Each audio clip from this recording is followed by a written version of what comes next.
Hello friends, welcome back to my channel. आज मैं आप लोगों के लिए साइकोलॉजी का बहुत ही इम्पोर्टेंट एमसीक्यू है। व्यक्तित्व यानी पर्सनैलिटी चैप्टर से मैं कुछ एमसीक्यू लाई हूँ जो आप लोगों के एग्ज़ाम में आने वाले हैं। तो इस ऑब्जेक्टिव क्वेश्चंस को आप लोग अच्छे से रिवाइज कर लीजिए, जो आपके लिए बहुत ही हेल्पफुल रहेगा। तो चलिए स्टार्ट करते हैं हम इस वीडियो को। सबसे पहला क्वेश्चन क्या है हमारा, व्यक्तित्व के जिस उपागम में व्यक्ति विशेष के व्यवहारों को समझने तथा विभिन्न परिस्थितियों में उनके होने वाले व्यवहारों का पूर्व कथन करने पर बल डाला जाता है, उसे कहा जाता है। चलिए मैं फिर से एक बार क्वेश्चन को रिपीट करती हूँ। तो क्वेश्चन है, व्यक्तित्व के जिस उपागम में व्यक्ति विशेष के व्यवहारों को समझने तथा विभिन्न परिस्थितियों में उनके होने वाले व्यवहारों का पूर्व कथन करने पर बल डाला जाता है, उसे कहा जाता है। ऑप्शन से हमारे भाव मूलक उपागम, ख नियमान्वेषी उपागम, ग संज्ञानात्मक उपागम और घ शीलगुण उपागम। तो हमारा सही आंसर क्या होगा, क यानी भाव मूलक उपागम। नेक्स्ट क्वेश्चन है, सिकंदर महान के व्यक्तित्व का एक महत्वपूर्ण शील गुण उच्च आकांक्षा था। उनके इस शील गुण को किस श्रेणी का शील गुण कहा जाएगा? सिकंदर महान के व्यक्तित्व का एक महत्वपूर्ण शील गुण उच्च आकांक्षा था। उनके इस शील गुण को किस श्रेणी का शील गुण कहा जाएगा? तो ऑप्शन है केंद्रीय शील गुण, ख कार्डिनल शील गुण, ग गौण शील गुण और घ स्रोत शील गुण। होगा ख कार्डिनल शील गुण। थर्ड क्वेश्चन है, व्यक्तित्व का एक नियम कुछ ऐसा होता है जो शील गुणों, मूल्यों एवं अभिप्रेरणों को संगठित करते हैं। ऐसे नियम को आलपोर्ट ने क्या कहा है? ऑप्शन है केंद्रीय शील गुण, ख कार्डिनल शील गुण, ग अहंग और घ प्रोपियम। घ यानी कि प्रोपियम। नेक्स्ट क्वेश्चन है, किसी वृक्ष का विकास एवं वर्धन उसके उत्तम बीज के कारण होता है, परंतु जब वह वृक्ष पूर्णतः परिपक्व हो जाता है या बड़ा हो जाता है तो वह अपने विकास एवं वर्धन के लिए बीज पर आधारित नहीं होता है। इससे निम्नांकित में से किस नियम पर प्रकाश पड़ता है? तो चलिए हम सही आंसर ढूंढते हैं। पहला ऑप्शन है प्रबलता का नियम, दूसरा है संधि का नियम, तीसरा है पूरक का नियम और चौथा है कार्यात्मक स्वायत्तता का नियम। तो हमारा राइट आंसर क्या होगा? घ यानी कि कार्यात्मक स्वायत्तता का नियम सही आंसर है। पांचवा क्वेश्चन है हमारा, उपाहंग नैतिकतावादी नियम से निर्धारित होता है। कथन सही है या गलत है? कथन गलत है। छठा क्वेश्चन है, प्राप्य या सुलभ स्मृति का दूसरा नाम क्या है? प्राप्य या सुलभ स्मृति का दूसरा नाम क्या है? क है चेतन, ख अर्धचेतन, ग व्यक्तिगत अचेतन और घ सामूहिक अचेतन। ख अर्धचेतन। नेक्स्ट है, एक भ्रष्ट नेता द्वारा भ्रष्टाचार के विरोध में भाषण देना निम्नांकित में से किस रक्षा प्रक्रम का उदाहरण है? फिर से क्वेश्चन को रिपीट करती हूँ। एक भ्रष्ट नेता द्वारा भ्रष्टाचार के विरोध में भाषण देना निम्नांकित में से किस रक्षा प्रक्रम का उदाहरण है? तो क्वेश्चन का ऑप्शन देखिए। ऑप्शंस है यौक्तिकीकरण, प्रतिक्रिया निर्माण, प्रतिगमन और प्रक्षेपण। हमारा सही आंसर होगा ख प्रतिक्रिया निर्माण। नेक्स्ट क्वेश्चन है, मनोविश्लेषण व्यक्तित्व का एक सिद्धांत होने के साथ ही मानसिक रोगों के उपचार की चिकित्सा भी है। ये वाक्य सही है या गलत है? तो हमारा आंसर होगा ये वाक्य सही है। दूसरा क्वेश्चन है, व्यक्तित्व का वह हिस्सा जो हमारे जैविक इच्छाओं को संतुष्ट करने में तथा व्यवहार का उपयुक्त तरीका दिखाने में अहम भूमिका निभाता है, कहा जाता है। क उपाहंग, ख अहंग, ग पराहंग और घ अहम आदर्श। राइट आंसर होगा अहम। नेक्स्ट क्वेश्चन है, इसको सही या गलत करना है। तो 10वां क्वेश्चन है, फ्रायड ने अचेतन को व्यवहार का मुख्य अभिप्रेरक माना है। फ्रायड ने अचेतन को व्यवहार का मुख्य अभिप्रेरक माना है। तो ये कथन सही है।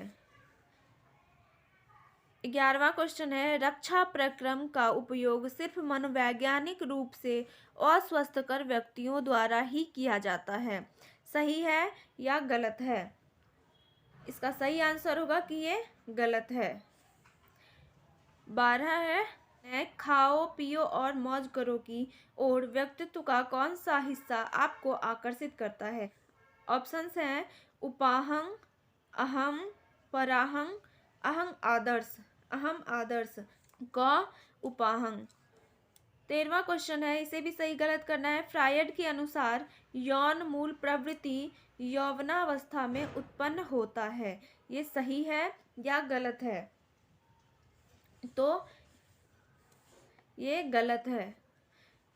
अगला क्वेश्चन है, साफ सुथरा तथा चीजों को सुव्यवस्थित रखने की अधिक चिंता फ्रायड के अनुसार किस अवस्था पर अस्थायीकरण का संकेत देता है?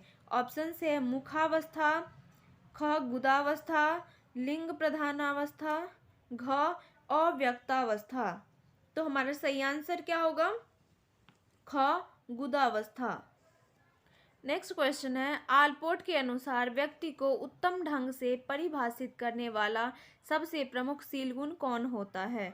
आलपोर्ट के अनुसार व्यक्ति को उत्तम ढंग से परिभाषित करने वाला सबसे प्रमुख सील गुण कौन होता है? ऑप्शन है सामान्य सील गुण, ख स्रोतशील गुण, ग गौणशील गुण और घ कार्डिनल सील गुण। तो हमारा सही आंसर होगा घ यानी कि कार्डिनल सील गुण। अब जो क्वेश्चन है 16 से 18 तक का जो क्वेश्चन है उसमें एक कथन है और एक तर्क है। इनमें जो सही है उसे यूज करना है। तो क्वेश्चन है, कथन है पहले है, व्यक्तित्व विकास में बाल्यावस्था की अनुभूतियां महत्वपूर्ण होती है। तर्क है, व्यक्तित्व का इतिहास ही व्यक्तित्व होता है। अब ये आंसर के ऑप्शंस हैं। पहला ऑप्शन है कथन तथा तर्क दोनों ही सही है। ख है कथन सही है परंतु तर्क गलत है। ग है कथन गलत है परंतु तर्क सही है।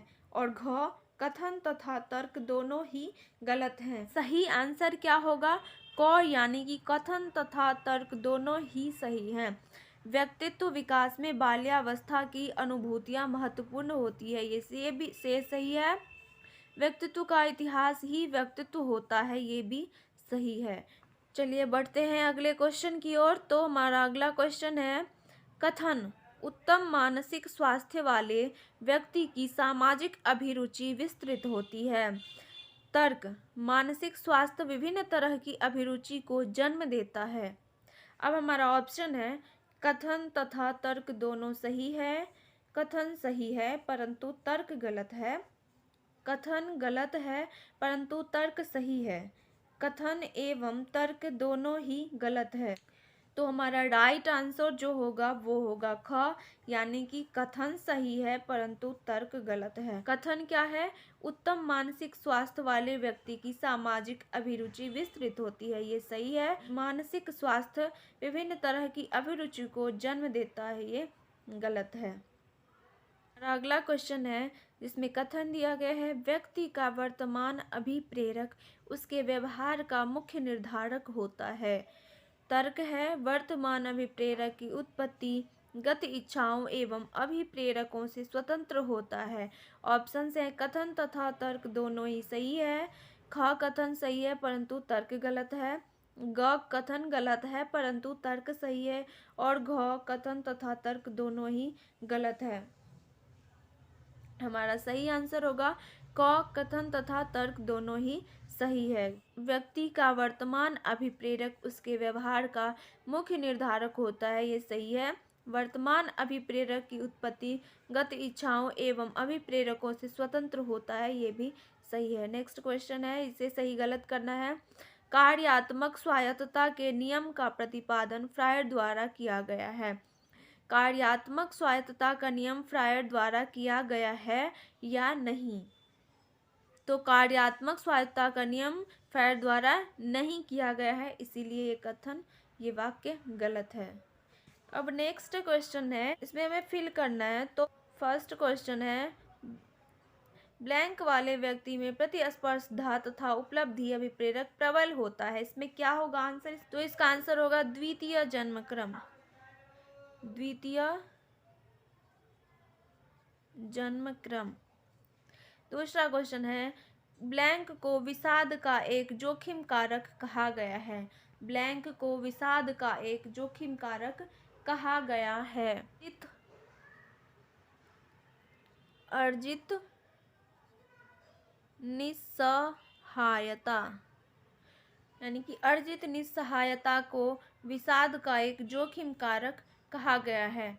तीसरा क्वेश्चन है, सामूहिक अचेतन का क्षेत्र व्यक्तिगत अचेतन से अधिक खाली स्थान होता है। तो इसका आंसर होगा बड़ा, यानी कि सामूहिक अचेतन का क्षेत्र व्यक्तिगत अचेतन से अधिक बड़ा होता है।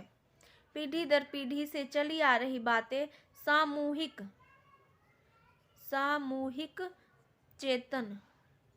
सामूहिक चेतन में संयोजित होती है। नेक्स्ट क्वेश्चन है, कार्यात्मक स्वायत्तता के संप्रत्यय का विकास ब्लैंक द्वारा किया गया है। कार्यात्मक स्वायत्तता के संप्रत्यय का विकास ब्लैंक द्वारा किया गया है। होगा